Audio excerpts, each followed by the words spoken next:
¿A qué os suena a vosotros Explorer? Mi primer recuerdo de un Explorer y de investigar sobre él es de 1993. Ese verano se estrenaba Parque Jurásico y recuerdo ir con mi padre a verla al cine. El todoterreno empleado en la película era justo un Explorer de Ford, verde y amarillo, del que no sabía nada cuando tenía 10 años y me puse a intentar encontrar información en una época en la que no teníamos internet. Para entonces no me impresionó demasiado un V6 poco potente para un sub derivado de una pickup, pero molaba por lo raro y diferente que era. Hoy, casi 30 años después, el concepto ha evolucionado un montón. Yo soy Guille García Alfonsín, esto es Power Hour con la energía de Total.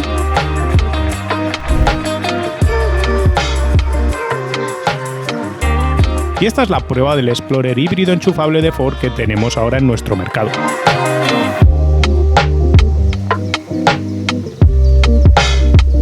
El mercado da muchísimas vueltas y lo podéis ver con Ford, que acaba de volver a lanzar el Bronco al mercado para hacer frente al Wrangler con un coche mucho más todoterreno de lo que había sido la última generación del Bronco. Un coche que desgraciadamente, aunque ha levantado un montón de expectación y tiene pedidos por más de 150.000 unidades, si no recuerdo mal, solo en Estados Unidos, no vendrá a Europa, al menos por el momento, en parte por el tema de las emisiones de CO2, en parte por el tema de la rentabilidad, en parte porque tampoco hay un mercado tremendo aquí para todoterrenos, básicamente. Y ahora la cuestión es, el Bronco murió, el Bronco 2 murió para dejar paso al Explorer. Y ahora el Bronco renace, pero también hay una Explorer. ¿Por qué la Explorer mató al Bronco? Esa es la primera pregunta que nos tenemos que hacer. Por el movimiento del mercado que hacía indicar dónde estamos ahora. Clientes que compraban coches todoterreno para usarlos a diario y no fuera de la carretera. El fenómeno cañonero, el de los Simpsons, sí. El éxito del Blazer hizo que Ford lanzase a principios de los 90 el Explorer como alternativa sub, sobre plataforma de la pickup Ranger, con carrocerías de 3 y 5 puertas y un enfoque más de carretera. 6 generaciones después, ahora pueden convivir, por lo menos en Estados Unidos, el Bronco y el Explorer. ¿Por qué? Pues porque el Explorer ha ido mutando generación tras generación hasta llegar a esta, que es la sexta, para convertirse en un sub prácticamente 100% asfáltico y además ahora ya con 7 plazas como insignia del modelo, vamos a decir. Y el Bronco se queda con la parcela de mercado del todoterreno más rudo, más capaz, más de ir al monte y no tan solvente a la hora de solventar, valga la redundancia, los problemas del americano cotidiano.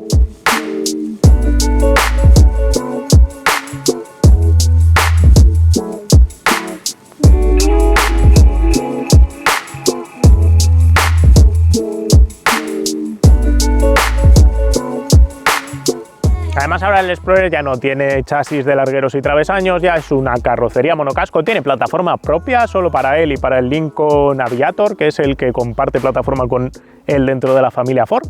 El Lincoln no lo vemos en Europa tampoco. Mide con 5,06 metros y se enfrenta al desafío de cubrir esa parcela de mercado que en Estados Unidos está tan de moda de los subs gigantes con 7 plazas auténticas, no con 7 plazas estilo el Tarraco, luego hablamos de eso.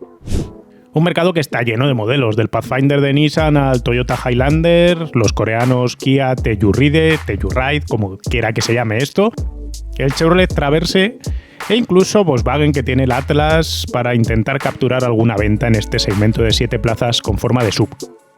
En un mercado de tallas grandes, donde en Estados Unidos eso de llevar a 7 personas entra dentro de lo normal, no tanto como aquí en Europa, lo que se ha ido viendo es cómo el mercado, en vez de venderse cada día más monovolúmenes, se ha ido suberizando y eso ha creado una necesidad para crear coches como este aparato, como este Explorer, que ha ido comiendo ventas a los Toyota Sienna, al Chrysler Pacifica y modelos de ese estilo, que sí que son 7 plazas pero en formato furgonetil, y ellos, los estadounidenses, prefieren algo más estilo campero. Así han empezado a pulular por todos los lados aparatos de esta pinta. Y ahora Ford ha decidido que, aprovechándose de que tiene una versión híbrida enchufable disponible, emplearla como alternativa y tope de gama en su gama europea tiene sentido. La idea de Ford es lógica, es un momento en el que los subs también funcionan en Europa y hay una búsqueda de híbridos enchufable alocada, así que la llegada del Explorer complementa a la cada vez menos apreciada Galaxy de 7 plazas, que se vende peor cada año. Y además lo hace en un mercado donde casi no tiene rivales. Y ahora podréis decir, Guille, se te ha ido la olla, hay un montón de subs que te puedes comprar en Europa con 7 plazas, pensáis en el X-Trail, en el Skoda Kodiaq, Y os voy a decir que no tiene nada que ver eso con las 7 plazas que ofrece este coche. De hecho, os voy a poner el plano, os vamos a poner el plano de lo que hicimos con el Kodiaq y ahora vais a ver cómo se sientan y cómo nos montamos en las 7 plazas de este Explorer. Y ahora hago así.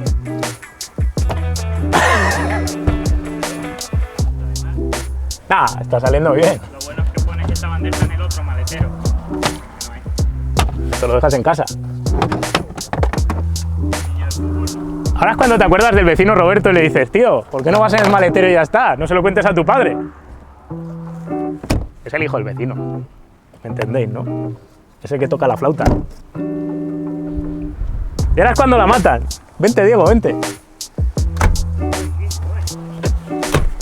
El asiento está montado. Que es como un TT. Ahora hay que entrar. Entonces ahora, Guille, no sé dónde te voy a tirar. ¿De ahí? Pero...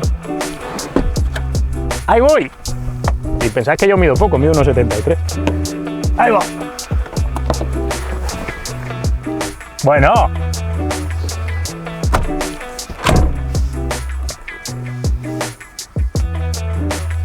A ver. No es el sitio más cómodo en el que haya estado en mi vida. Pero... caber... Adelante no es tan cómodo como tú. Pues ponla, Diego, ponla donde toca. Pon el asiento donde toca, yo no puedo moverlo. Ponlo donde toca de largo. Ya, pero es que luego me insultas. ¿Por qué?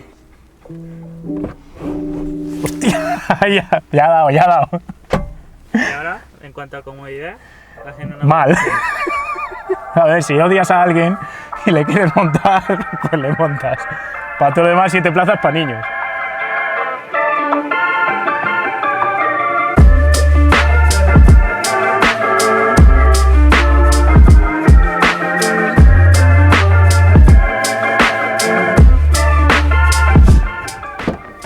Porque aquí lo importante es que caben adultos en las plazas traseras y son capaces de entrar, claro. Yo no lo tengo difícil, pero bueno. A ver, esto hay que echarlo hasta atrás y ahora ya Diego lo puede poner un poco para adelante, digo yo. De ahí abajo, sí. Ahí va bien despacio para las rodillas delante, ¿no? Y yo tengo sitio para la rodilla, más que de sobras, tengo sitio para la cabeza, hola. Vamos, de sobras.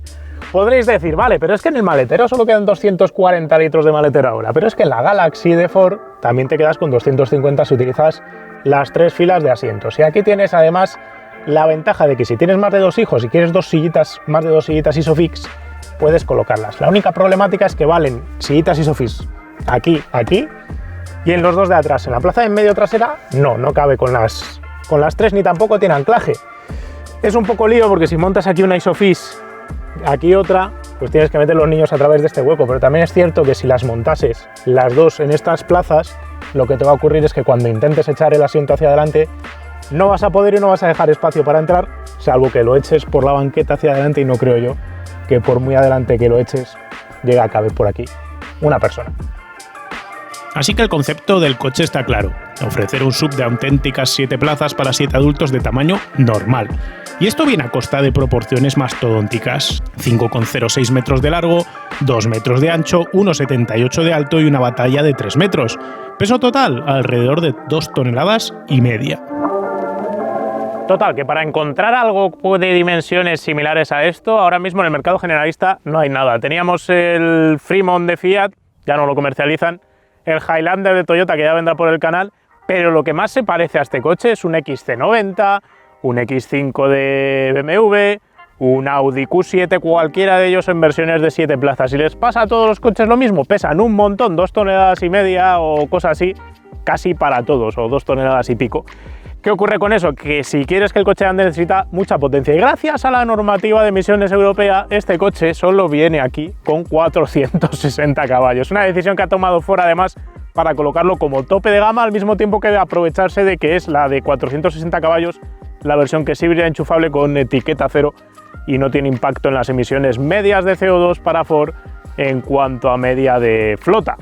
Si cogemos cualquiera de las alternativas que os he dicho, el Volvo XC90 o el BMW o el Audi, me da igual, si igualas potencia, equipamiento y el tamaño del coche, que ya lo tienes igualado, pues te vas a encontrar con que cualquiera de ellos cuesta más de 25.000 euros más que este Explorer. Así que la diferencia de precio es bárbara, y eso no hace barato a este coche. Lo he evitado hasta ahora, pero es el momento de decirlo. Cuesta 73.300 euros, incluyendo un descuento oficial base de 6.000 euros que ahora mismo está ofreciendo Ford en los concesionarios. No es un coche barato bajo ningún prisma, pero es que no hay nada en el mercado parecido a este aparato a este precio. En cuestión estética, Ford nos ha comido mucho la cabeza. Es un 2 volúmenes claramente diferenciados para crear esa estética de SUV, así que lo que ha hecho es colocar el capó muy plano, muy horizontal. Tiene un frontal altísimo, solo tenéis que ver por dónde me llega. Una calandra muy Ford, muy grande, el logo de Ford muy grande también. Aquí todo es grande, aquí es todo talla americana.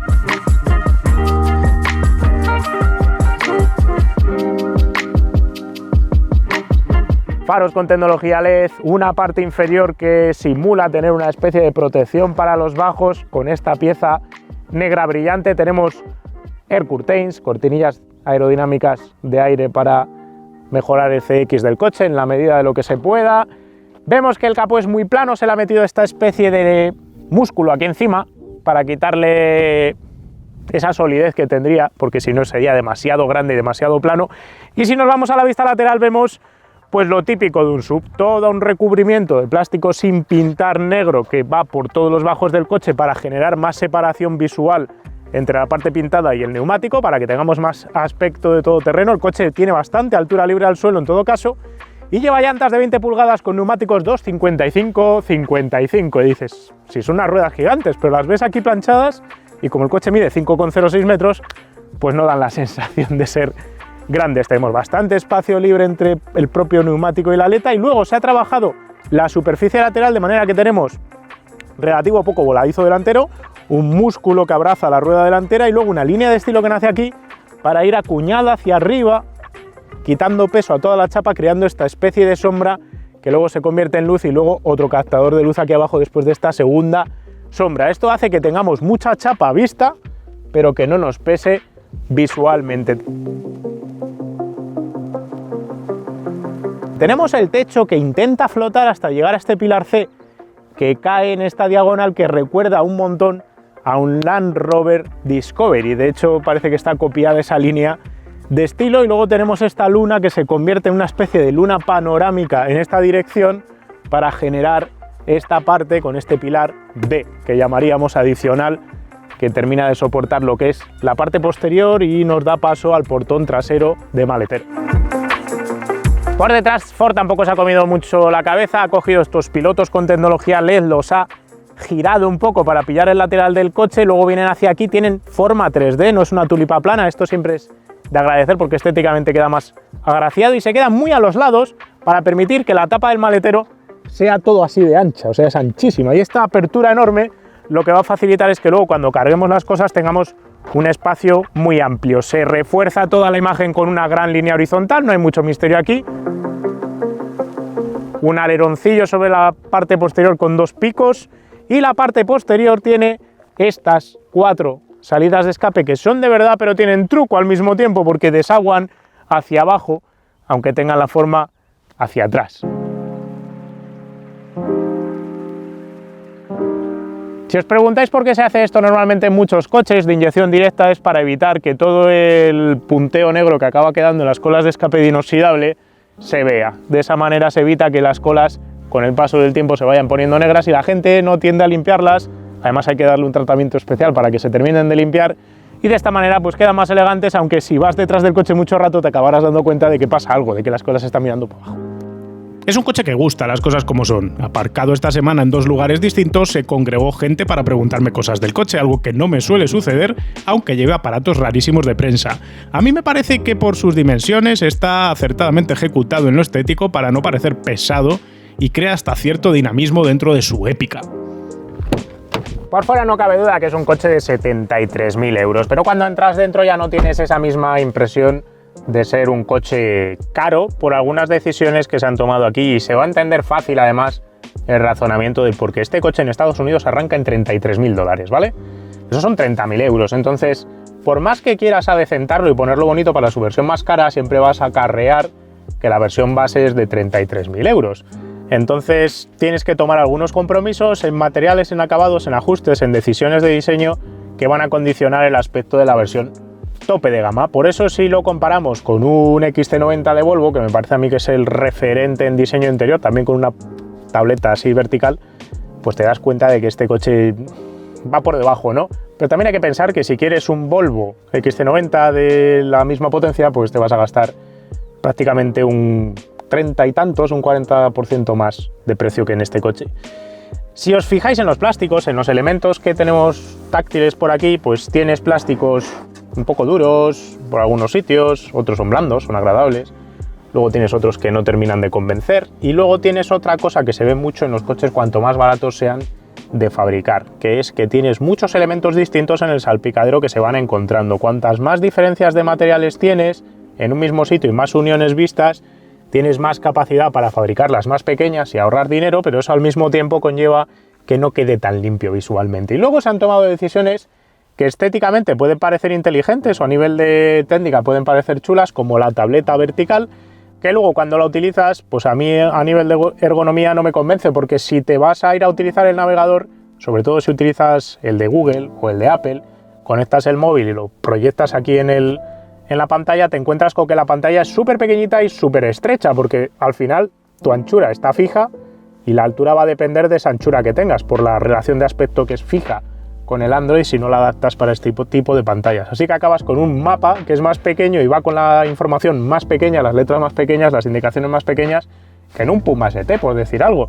Así que yo soy más fan de una pantalla más convencional. Tenéis que pensar además que este coche tiene una versión, que es el Lincoln Aviator, que tiene un interior mucho mejor acabado, con la pantalla más ancha, y que justo es la justificación para que Ford no impulse mucho más allá la calidad de estos interiores, la calidad percibida, que no la calidad luego real, que eso no tenemos claro cómo envejecerá este coche. Lo que sí está bien ejecutado es el tema de los mandos, como un buen Ford con mando físico para el climatizador, para el volumen, para los modos de conducción, para las luces, para todo lo que necesitas. El cuadro de instrumentos es claro y sencillo, no es espectacular, pero no te deja perdido entre los relojitos, y además tiene temperatura del motor, que eso es importante siempre. Los asientos delanteros y la posición de conducción voy a activar aquí. Ya veis que tenemos columna de dirección eléctrica, tenemos el asiento también con masaje, con regulación eléctrica, todo el equipamiento es de serie, es una auténtica pasada. Llevas parabrisas también con elemento eléctrico para descongelarse. Pero yendo a los asientos, posición de conducción aceptable, buena visibilidad hacia adelante, hacia atrás tienes la pega de que es un coche de 5 metros y pico, pero te ayudan las cámaras para controlarlo, y luego también te ayuda que el coche impone tanto que la gente se quita cuando vas conduciendo, y eso siempre ayuda a la hora de maniobrar por ciudad o cambiarte de carril. Los asientos son la gran pega de este coche, a mi juicio, en calidades interiores. Porque si lo del salpicadero lo podemos aceptar y pasar teniendo en cuenta la cantidad de equipamiento que llevas de serie, los asientos son muy planos, son bastante anchos, no sujetan bien ni las piernas ni las aletas en las curvas, a mí me dejan bastante juego para moverme, me falta también sujeción en la pantorrilla.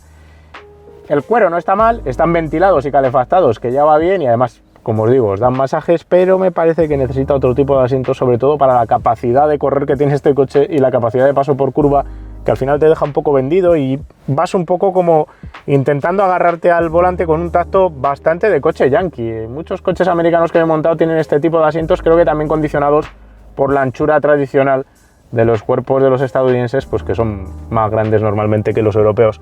Último detalle antes de pasar a las puertas, a las plazas traseras, no tenemos agarrador aquí, pero es que tampoco lo tenemos aquí. Como es un coche alto para montar, pues cuesta subir y se echa de menos esa manilla que teníamos, pues por ejemplo, en el Ranger, en la pickup. Ya os he hablado antes de la tercera fila de asientos, pero me quedaba hablar de la segunda, de las plazas traseras tradicionales. Son regulables longitudinalmente, os podéis echar más para adelante, más para atrás. Tienen salidas de ventilación independientes aquí en la parte superior, también para los pies. También tenemos ventilación para las plazas traseras, es regulable, además de manera independiente aquí. Tenemos cargador USB, tenemos un enchufe convencional de 230 voltios si lo queremos utilizar para enchufar cualquier cosa doméstica. La única pega que le encuentro yo aquí a la hora de meter niños es que los tienes que subir bastante, pues por, como os decía en la plaza delantera, que al final este suelo está más arriba de lo de un coche tradicional y no es un sub como un Puma o un Kuga donde los metes en horizontal, sino que todavía tienes que subirlo, ayudar a tu hijo a subir. No es el fondo plano totalmente, condicionado por el diseño del chasis del coche, que es por otro lado un muy buen diseño, una maravilla a nivel de ingeniería. Como os decía antes, no tenemos plaza Isofix en medio, pero es suficientemente ancha para que montéis dos Isofix y alguien se pueda montar en medio, como vais a ver ahora en las imágenes, con mi perro pistón montado justo aquí. Lo que no tienen los asientos es sujeción lateral, así que si vas tomando curvas y no llevas a alguien aquí montado en Isofix, pues se va a ir pegando leches hacia los lados. La plaza de en medio, por cierto, no es regulable longitudinalmente como si son las laterales. Dos detalles más, ya aprovechando que esto todo es equipamiento de serie. Veis que tenemos el agarradero que os decía antes que quería para las plazas delanteras, pues por lo menos lo tenemos en las traseras. Tenemos un techo de cristal panorámico que ayuda mucho a que entre mucha más luz dentro del habitáculo y lo puedan aprovechar los peques, y las cortinillas de las ventanillas traseras también son de serie para que cuando se queden roques les puedas evitar que les pegue toda la solana en el melón. Y ya que hablaba antes de calidades en el interior, no me quiero dejar de hablar de los paños de puerta traseros que tienen cuero, un bordadito rojo, una parte aquí negro piano, esta chapita metálica de verdad para la zona del altavoz. Quejarme de las calidades me puedo quejar, pero al final también hay que hablar de las cosas que están bien hechas, y cada día es menos típico ver paños de puerta trasero bien ejecutados, y este es el caso de un coche que los tiene bien hechos. Y nos quedaba por hablar del maletero, aunque os he hablado brevemente antes, son 653 litros, si aprovechas dos filas de asientos. Ya os he dicho que estos son 240 si tienes las tres filas de asientos. Además, lo bueno es eso, que las dos partes de los asientos se pliegan solas, así que no hay que hacer mucho trabajo. La superficie de carga es plana, incluyendo los respaldos. Lo único que podéis echar de menos es que no tenéis parte inferior más que para guardar los cables, y no tenemos rueda de repuesto a la vista. Aquí caben dos bicicletas infantiles si vais a mover a los niños, y de esa manera, utilizando la bola de remolque por fuera, podéis colocar otras dos bicis y ya está. Y cualquier otro tipo de estilo de vida activo, que es para lo que se venden estos coches, os va a servir incluso para meter algo muy largo, porque podéis plegar justo el asiento de en medio y podéis colocar cualquier tablón largo que compréis en el IKEA o cualquier cosa así, una tabla de surf, yo qué sé. Diego, ¿se te ocurre algo más? Parapente, lanzar.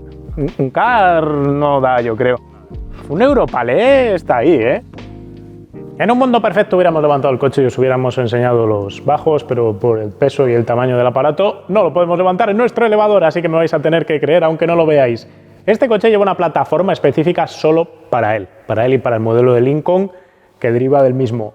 Así que, fuera echado el resto, ha colocado el motor a lo largo. En vez de ser un motor transversal para hacer un tracción delantera en sus versiones básicas, este coche es más parecido a un BMW. Tiene el motor a lo largo, la caja de cambios a continuación, es tracción trasera en sus versiones básicas que no llegan a Europa, y luego tiene una caja de cambios que también permite enviar para el eje delantero, pues como en los BMWs, con una especie de elemento acoplador intermedio que más o menos se va acoplando a medida que va necesitando más tracción, metiendo más par a las ruedas delanteras. No es ligero, pesa más de 2,5 toneladas el cachivache en esta variante, con el motor V6 de 3 litros y con su sistema híbrido. Delante lleva suspensión McPherson convencional con amortiguadores pasivos convencionales, y detrás un sistema multibrazo. Aquí no hay mucha historia, ni tampoco se han vuelto locos con el tema de los amortiguadores de paso variable, ni controlados electrónicamente, ni nada por el estilo, cosa que suele ser bastante habitual en coches de este tamaño para permitir esa mezcla entre confort y comportamiento, pero luego cuando conduzcamos el coche vamos a ver que de comportamiento está muy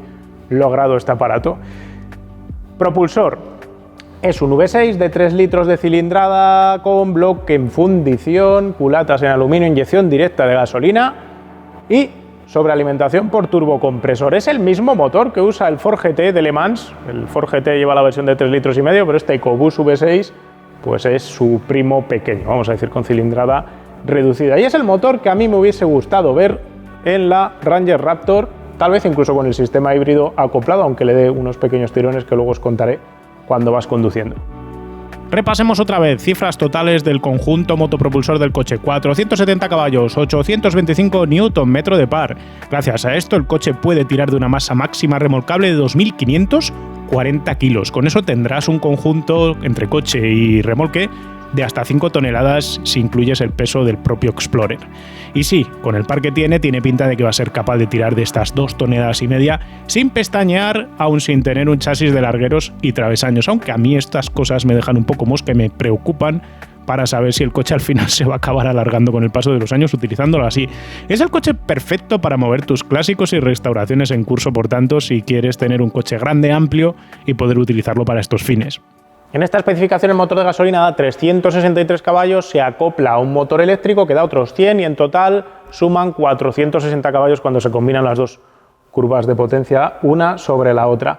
Cosas curiosas de la combinación motor de combustión, motor eléctrico y caja de cambios. Bueno, la caja de cambios es una automática de convertidor de par de 10 velocidades y multiplica la combinación del par que le llega del motor eléctrico y el de combustión. El motor eléctrico está en donde va el convertidor de par, así que se puede desacoplar el motor de combustión y funcionar el coche con el motor eléctrico de 100 caballos o puede irse combinando cualquier tipo de uso, utilizando el motor de gasolina para cargar la batería o utilizando las potencias de los dos motores a la vez o utilizando el motor eléctrico para recuperar energía en las frenadas. Lleva una batería de 13 kWh brutos, 10 kWh útiles, bastante grande, debajo de la banqueta del lado derecho de los asientos traseros y al otro lado, en paralelo, en simetría, hay un depósito de combustible de 70 litros. Con esos 10 kWh útiles de esa batería, este coche es capaz de hacer más de 40 kilómetros en modo eléctrico y eso le habilita para tener la pegatina famosa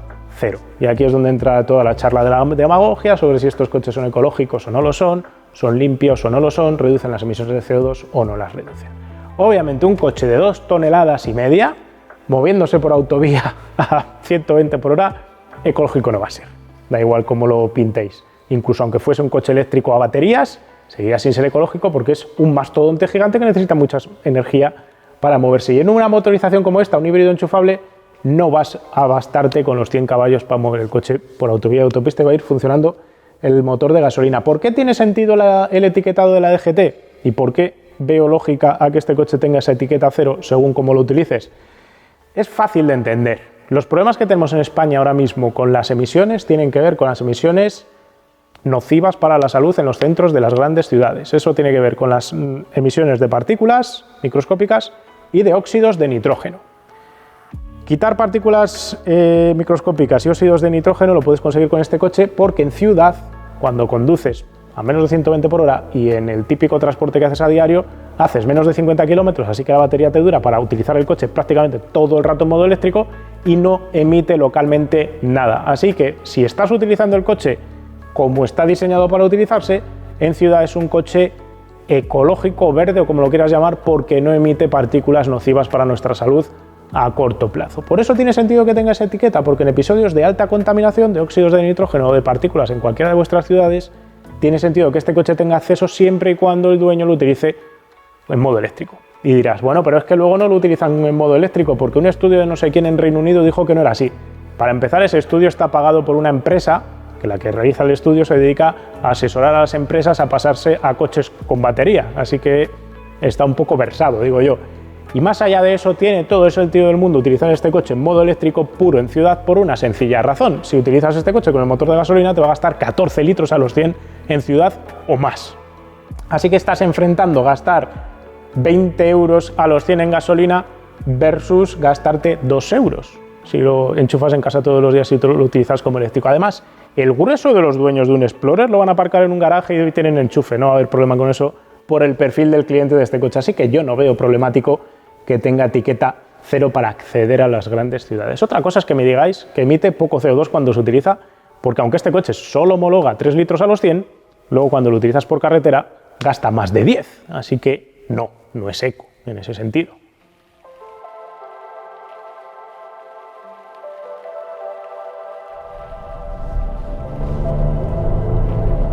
Las cifras de prestaciones de este aparato son ridículas, sencillamente ridículas. 80-120, 3 segundos. 60-100, lo hemos medido también en 3 segundos.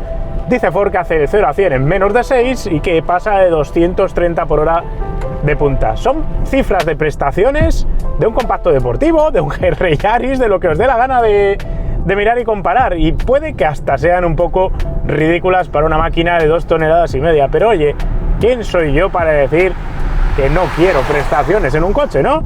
Al menos te da la seguridad de que puedes adelantar en cualquier sitio, te puedes tirar a las rotondas, meter el coche en huecos de rotondas donde lo meterías con un deportivo, pero con este aparato, y la gente se va a quedar alucinando.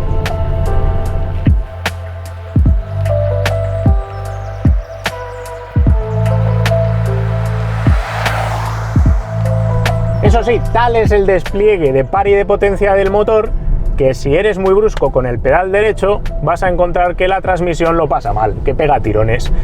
Me ha sucedido sobre todo cuando he metido grandes acelerones de golpe, pues para salir en un ceda al paso, para moverte en alguna incorporación de manera rápida, o cuando estábamos grabando, que lo vais a ver ahora, en todo terreno donde no tienes tanto control con el gas como si tuvieses un motor de muy alta cilindrada con la misma cantidad de par y de potencia. No es un V8 gordo de 7 litros de cilindrada que te permita disfrutar de una entrega lineal al acelerador, sino que tienes, sí, una entrega muy llena, una entrega muy lineal, pero sí hay cierto lag entre lo que haces con el pie derecho y la respuesta que obtienes del motor.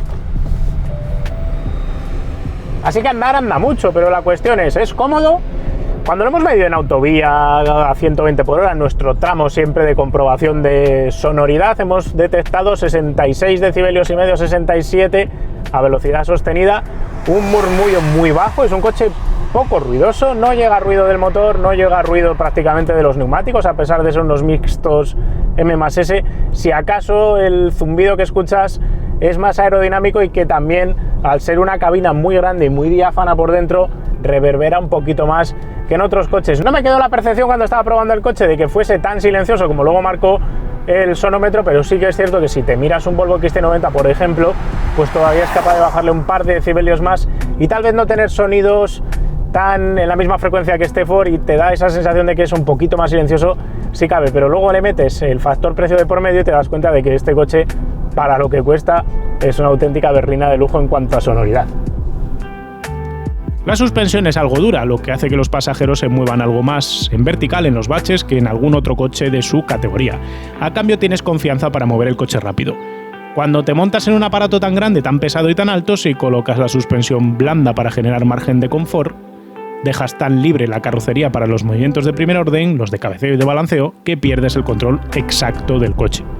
Eso históricamente ha hecho que estos coches americanos con suspensión americana cómoda y confortable, cuando te enfrentabas a una autovía, a una autopista, pues la típica autopista gallega, si la habéis probado, 120 por hora con un montón de curvas que te hacen pensar, lloviendo, si de verdad se puede ir a 120 por ahí, que luego, pues sí, con muchos coches se puede, pero con coches que van muy blandos y que tienen muchos movimientos de primer orden, de cabeceo y de balanceo, no te terminan de dar confianza. No es el caso del Explorer, me ha llamado muchísimo la atención justo por eso, porque es un coche que va por donde le dices y te da confianza a pesar del tamaño y el peso que estás manejando, porque una vez que apoya franco, no flanea, no hace movimientos de rebote ni ningún tipo de movimiento descontrolado, a costa de quitarle un poquito de confort, pero eso te da confianza para afrontar cualquier carretera y cualquier vía rápida que te encuentres, aprovechando meridianamente la cantidad de potencia y la velocidad que es capaz de desarrollar.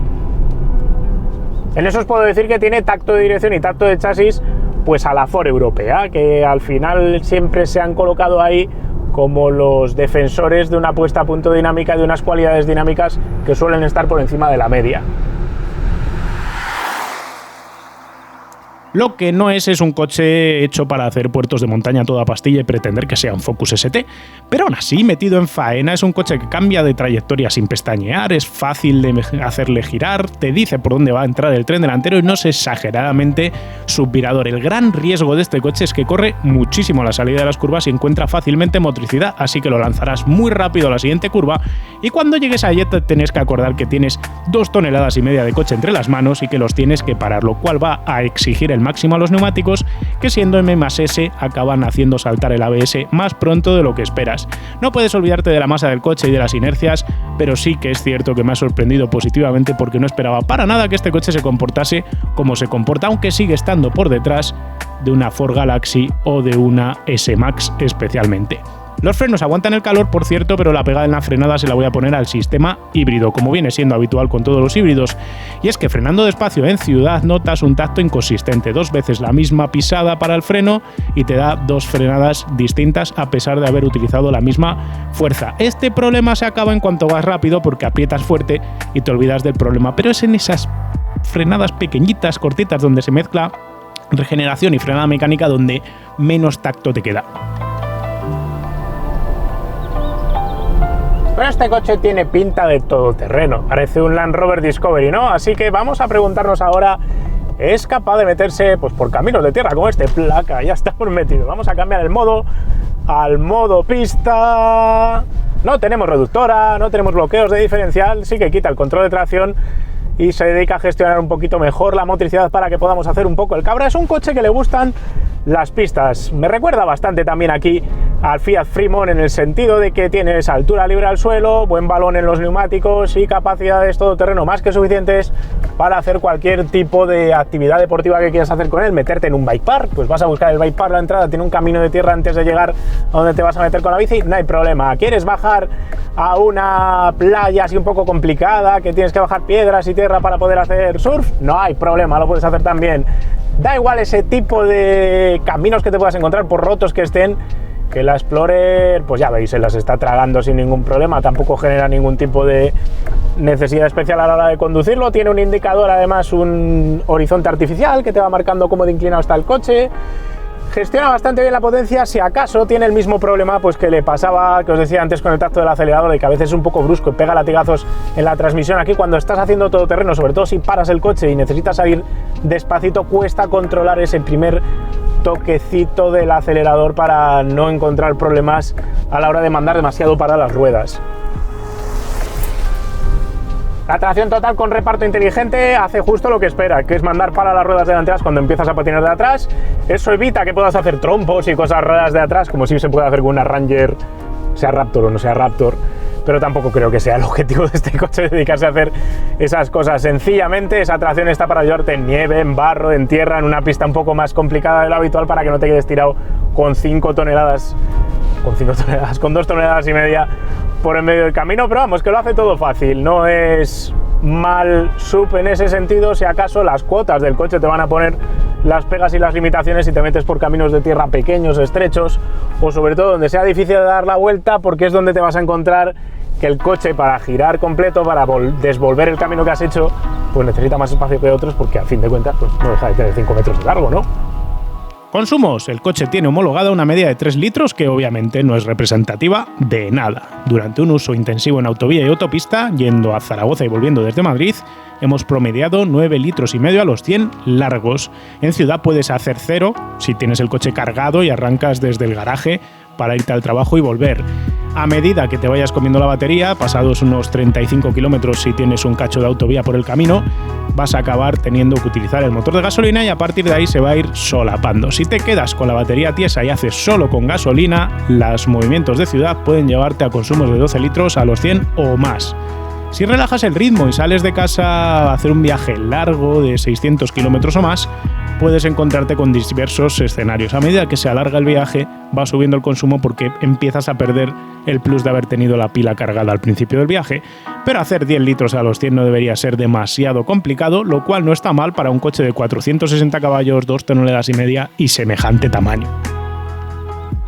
Que sí, que el coche es un mamotreto gigante que cuesta 73.000 euros, que 73.000 euros es un pastizal, y si necesitas un 7 plazas te puedes conformar con la Galaxy de 190 caballos híbrida enchufable, que te ofrece el mismo espacio en las 7 plazas y que tiene prácticamente la misma capacidad de maletero. Pero si te da por tener la necesidad o el gusto o la querencia de tener 460 caballos, 7 plazas, pues ya la cosa se reduce muchísimo en cuanto a precios, y este coche no tiene rival ahora mismo en el mercado europeo que ofrezca algo equivalente. Si además le sumas las cualidades todoterreno, que no están tan mal para el tamaño del coche, claro, tienes que encontrar una pista en la que quepa. Si os metéis por alguna trialera, algún camino complicado muy estrechito, vais a tener más problemas por el tema de que es estrecho el camino y que es muy complicado de hacer girar este coche por los 5 metros y pico que tiene de largo, que por el puro hecho de las capacidades todoterreno que te ofrezca. Pegas, pues el interior deja algo que desear por materiales, así como los asientos por sujeción. La pantalla vertical no la entiendo y no te puedes dejar engañar por su etiqueta o consumo homologado, porque ya os he dicho, gasta 10 litros a los 100 y esto es importante tenerlo en mente. Ecológico no es, pero al menos sí que es limpio en cuanto a emisiones en ciudad. Estaría bien que Ford suavizase la respuesta del acelerador para que fuese más fácil de conducir, sobre todo en movimientos lentos, bien sea callejeando, bien sea aparcando o bien sea en pequeñas trialeras o en pequeños obstáculos que os encontréis en el campo. Y este motor, incluso con este sistema híbrido, si se afina un poquito más, estaría genial verlo en la Ranger Raptor europea de la próxima generación, ya que no va a llegar para esta.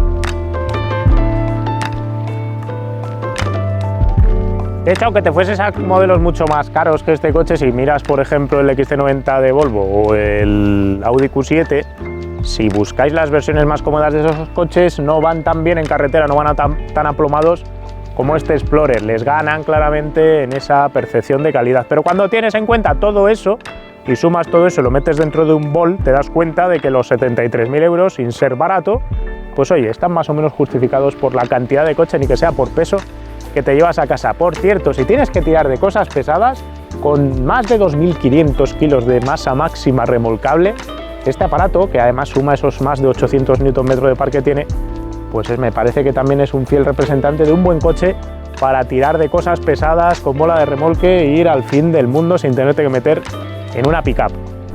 Y ahora es el momento que todos estabais esperando. Vamos a buscar el Ford Explorer en Wallapop.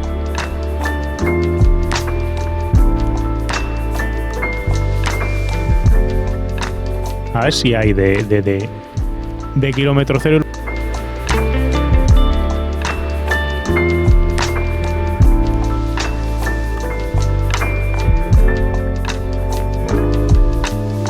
Vamos a ver, 2020-2021, tenemos aquí varias unidades.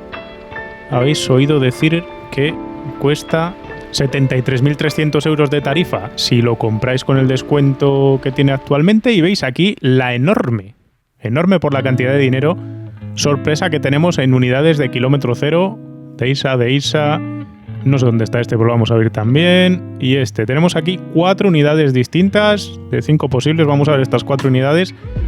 Con descuentos, pues este coche son 6.000 euros menos, 6.000 euros, sí, menos que el precio de tarifa de 73.300, te vas a 66.990.